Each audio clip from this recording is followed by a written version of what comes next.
রাসূল পাক সাল্লাল্লাহু আলাইহি ওয়াসাল্লাম তিনি মদিনা মুনাওয়ারায় এসে প্রথম যে জিহাদের সম্মুখীন হলেন ওইটার নাম কি? কোন জিহাদ? বদর। কোন জিহাদ? বদরের জিহাদ। সেই বদরের মাঠে জিহাদের জন্য রাসূল সাহাবীদেরকে তৈরি করতেছেন। তো আপনারা চিন্তা করেন বিষয়টা, জিহাদ করতে হবে এই বদরে সাহাবীরা জিহাদ করবে কাদের বিরুদ্ধে? নিজের বাপের বিরুদ্ধে। রাসূল পাক খুব চিন্তিত হলেন যে সাহাবীদেরকে কিভাবে উদ্বুদ্ধ করা যায়। হুজুর জিহাদের কথাই বলতেছেন যে এখন বদরে আমাদের টিকে থাকার প্রশ্ন, এইটা মুসলমানদের টিকে থাকার প্রশ্ন, বদরের যুদ্ধ, বদরের এই জিহাদটা। হুজুর যখন এগুলি বলতেছেন, হযরত মিকদাদ রাদিয়াল্লাহু তাআলা আনহু রাসূলের একজন জলিলুল কদর সাহাবী, তিনি দাঁড়িয়ে বলছেন, হে আল্লাহর রাসূল, কেন আপনি চিন্তা করছেন? ইমজি বিনা ইয়া রাসূলুল্লাহ হাইসু মা তাশা। হে আল্লাহর রাসূল, আপনি আমাদেরকে নিয়ে চলুন যেদিকে আপনার খুশি। হাইসু মা আমারাকাল্লাহ, যেদিকে আল্লাহ আপনাকে নির্দেশ করেন সেদিকে আমাদের নিয়ে আপনি সেদিকেই চলুন। ইন্না লা নাকুলু লাকা কামা ক্বালা বনু ইসরাঈল লিমূসা আলাইহিস সালাম ইযহাব আনতা ওয়া রাব্বুকা ফাকাতিলা ইন্না হাহুনা কায়িদুন। বুখারী শরীফের হাদিস। হযরত মিকদাদ রাদিয়াল্লাহু তাআলা আনহু বলছেন, হে আল্লাহর রাসূল, আপনি আমাদের নিয়ে চলুন, আল্লাহ যেদিকে আপনাকে আমাদের নিয়ে যেতে বলেন সেই দিকে নিয়ে যান। আমরা মুসা আলাইহিস সালামের উম্মতের মতো বলবো না যে হে মুসা আপনি আর আপনার আল্লাহ দুজন গিয়া যুদ্ধ করেন, আমরা এখানে বসে থাকি, এমন কথা আমরা বলবো না। বাল ইযহাব আনতা ওয়া রাব্বুকা ফাকাতিলা ইন্না মাআকুমা মুকাতিলুন। ও নবী, বরং আমরা বলবো আপনি চলুন আমাদের নিয়ে, আপনি এবং আপনার আল্লাহ চলুন জিহাদের ময়দানে, আমরা আপনার সঙ্গে জিহাদ করব, লড়াই করব সেই পর্যন্ত। মাদামাত মিন্না মাদামাত আইনুম মিন্না তাতাররাফ, যতক্ষণ পর্যন্ত আমাদের একটা চক্ষুর পলক পড়ে, যতক্ষণ পর্যন্ত একটা চোখের পাতা নড়ে, ততক্ষণ পর্যন্ত আমরা কাফেরদের বিরুদ্ধে লড়ব। সুবহানাল্লাহ ওয়া বিহামদিহি, যতক্ষণ চোখের পাতা নড়ে ততক্ষণ পর্যন্ত লড়ব, নিয়ে চলুন আমাদেরকে। হুজুর খুব খুশি হলেন। আহারে, রাসূল পাক সাল্লাল্লাহু আলাইহি ওয়াসাল্লাম দারুণ ভাবে খুশি হয়ে গেলেন। হুজুর বললেন, ও সাহাবীরা, তোমাদের মানসিক অবস্থা যখন এই, কুমু বিনা ইলা জান্নাতিন, চলো আমার সাথে বেহেশতের দিকে। সুবহানাল্লাহ, সবাই বলেন সুবহানাল্লাহ। কুমু বিনা ইলা জান্নাতিন আরদুহা কাআরদিস সামাওয়াতি ওয়াল আরদ, সেই বেহেশতের দিকে চলো যে বেহেশতের বিশালতা প্রশস্ততা এই পৃথিবী এবং আকাশের চাইতে অনেক বড়, সেই বেহেশতের দিকে চলো। ফাকামা উমাইর বিন হামাম ওয়া কানা ইয়াকুলু তামার। হযরত উমাইর বিন হামাম এক যুবক, তিনি দাঁড়িয়ে গেলেন। আমার মুসলমান ভাইরা, যুবকদের অবদান কিন্তু ইসলামে সব চাইতে বেশি। জোরে বলেন সুবহানাল্লাহ। কাদের অবদান বেশি? যে সর্বপ্রথম ইসলাম কবুল করেছে কারা? যুবকরা। হযরত আবু বকর, হযরত ওমর রাদিয়াল্লাহু তাআলা আনহু, তাদের বয়স যুবক বয়স ছিল, যুবক বয়সে তারা ইসলাম কবুল করেছেন। হযরত আলী যুবক ছিলেন, এই জন্য যুবকদের ইবাদতে সব বেশি। রাসূল পাক বলেছেন, কিয়ামতের ময়দানে যেদিন কোন ছায়া থাকবে না আরশে আজিমের নিচে 7 শ্রেণীর লোকেরা ছায়া পাবে, তার মধ্যে এক শ্রেণী হচ্ছে ওয়াশাবুন নাশা ফি ইবাদাতিল্লাহ, ওই যুবকেরা যারা নাকি রাত গুজরান করে, রাত কাটায় আল্লাহর ইবাদতে, রাত জাগে আল্লাহর ইবাদত করে। জোরে বলেন সুবহানাল্লাহ।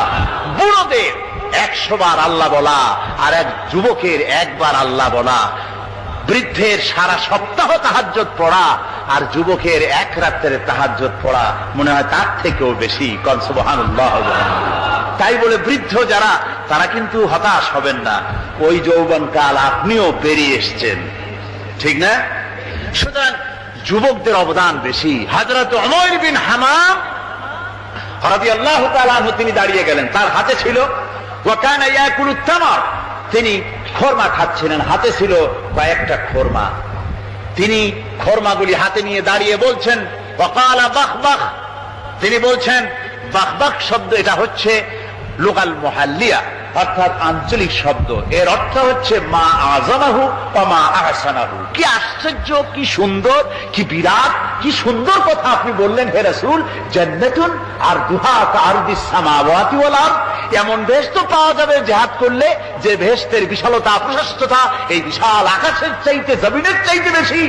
ওয়াল্লাহি লাউ কুনতু হাইয়ান হাত্তা আকুলাহুন্না, আমি যদি ওয়াল্লাহি আল্লাহর কসম আমি যদি এই খোরমাগুলো যদি খাইতে থাকি, ইন্নাহা লাহায়াতুন তাবিলা, তাহলে তো এটা অনেক লম্বা হায়াত লাগবে।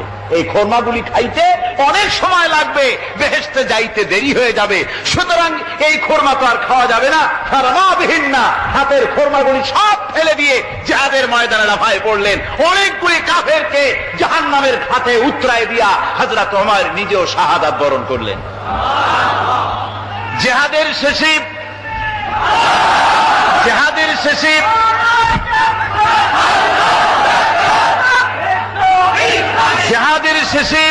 শহাদায়ে বদরের সমস্ত শহীদদের লাশ এক জায়গায় এনে সাহাবীরা বললেন, হে আল্লাহর রাসূল, আপনি যখন জান্নাতের বর্ণনা দিতেছিলেন তখন যে যুবকটা খোরমা খেতেছিল আর জান্নাতের আশায় হাতের খোরমা ফেলে দিয়েছিল, যে খোরমাগুলি খাইতে গেলে তো সময় লাগবে অনেক, বেহেশতে যেতে দেরি হয়ে যাবে, এই কথা মনে করে হাতের খোরমা ফিকে ফেলে জিহাদের ময়দানে এসে শাহাদাত বরণ যে যুবকটি জিহাদ করেছিল তার লাশে সেও শাহাদাত বরণ করেছে।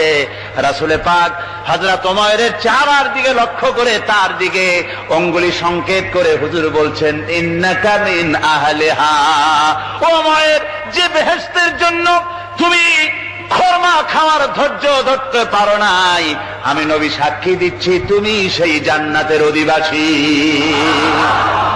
আমার ভাইরা, ওই জান্নাতে যাওয়ার জন্য আল্লাহর দ্বীনকে প্রতিষ্ঠার জন্য আমাদেরকে ঐক্যবদ্ধ হতে হবে। আল্লাহর দ্বীনের জন্য আল্লাহর নবীর যে আদর্শ, সে আদর্শ প্রতিষ্ঠার জন্য এগিয়ে আসতে হবে। যদি আমরা তা করতে পারি, আমরা সংখ্যায় কত, আমাদের অস্ত্র আছে কি নাই, আমাদের জনবল কত, আমাদের সৈন্যবল কত, এগুলি প্রশ্ন না। প্রশ্ন হচ্ছে ولا تهنوا ولا تحزنوا وأنتم الأعلون إن كنتم مؤمنين। কোনো ভয় নাই, কোনো চিন্তা নাই, যদি তোমরা মুমিন হও আমি আল্লাহ তোমাদেরকে বিজয়ী করব। জোরে বলেন সুবহানাল্লাহ। মুসলমানেরা তো সেই জাতি, যাদের ময়দানে যখন মুসলমানদেরকে সাহায্য দরকার হয়েছে আল্লাহ রাব্বুল আলামিন আকাশ থেকে ফেরেশতা নাজিল করেছে কিনা কোন? কবি বলছেন, ফিজায়ে বদরি पैदा कुन फरिश्ते तेरी नसरत को उतर सकते गर्दों से कतर अंदर कतार भी।